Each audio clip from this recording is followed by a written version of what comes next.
दोस्तों, आज हम यीशु मसीह के अनमोल वचन पर आधारित एक मधुर कविता प्रस्तुत करते हैं जो आपको हर दुख संकट को दूर कर सके। इस विषय पर एक लंबी कविता दी गई है जिसमें पश्चाताप, प्रेम और क्षमा की भावना को उजागर किया गया है। तो चलिए शुरू करते हैं, लेकिन इससे पहले कृपया आप हमारे YouTube चैनल को सब्सक्राइब करें। धन्यवाद। जय यीशु।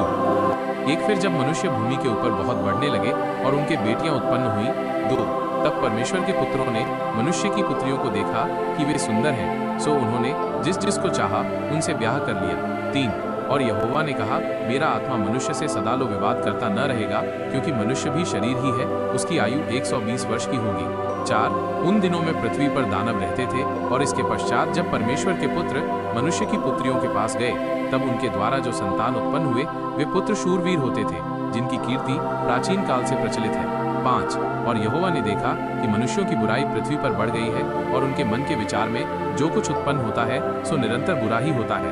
6 और यहोवा पृथ्वी पर मनुष्य को बनाने से पछताया, और वो मन में अति खेदित हुआ। 7 तब यहोवा ने सोचा कि मैं मनुष्य को जिसकी मैंने सृष्टि की है पृथ्वी के ऊपर से मिटा दूंगा।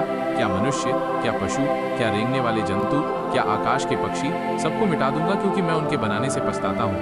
8 परंतु यहोवा के अनुग्रह की दृष्टि नूह पर बनी रही। 9 नूह की वंशावली ये है। नूह धर्मी पुरुष और अपने समय के लोगों में खरा था, और नूह परमेश्वर ही के साथ साथ चलता रहा। 10 और नूह से शेम और हाम और येपेत नाम 3 पुत्र उत्पन्न हुए। 11 उस समय पृथ्वी परमेश्वर की दृष्टि में बिगड़ गई थी और उपद्रव से भर गई थी।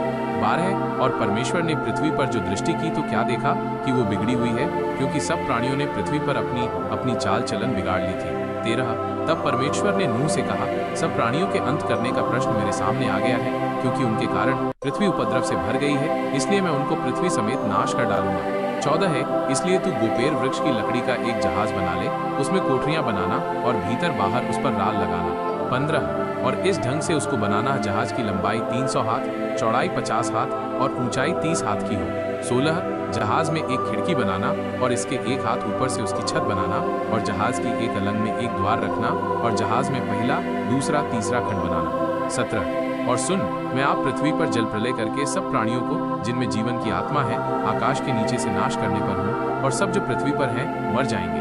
18 परंतु तेरे संग मैं वाचा बांधता हूँ, इसलिए तू अपने पुत्रों, स्त्री और बहुओं समेत जहाज में प्रवेश करना। 19 और सब जीवित प्राणियों में से तू एक एक जाति के 2-2 अर्थात एक नर और एक मादा जहाज में ले जाकर अपने साथ जीवित रखना। 20 एक एक जाति के पक्षी और एक एक जाति के पशु और एक एक जाति के भूमि पर रेंगने वाले, सब में से 2-2 तेरे पास आएंगे कि तू उनको जीवित रखे। 21 और भांति भांति का भोज्य पदार्थ जो खाया जाता है उनको तू लेकर अपने पास इकट्ठा कर रखना, सो तेरे और उनके भोजन के लिए होगा।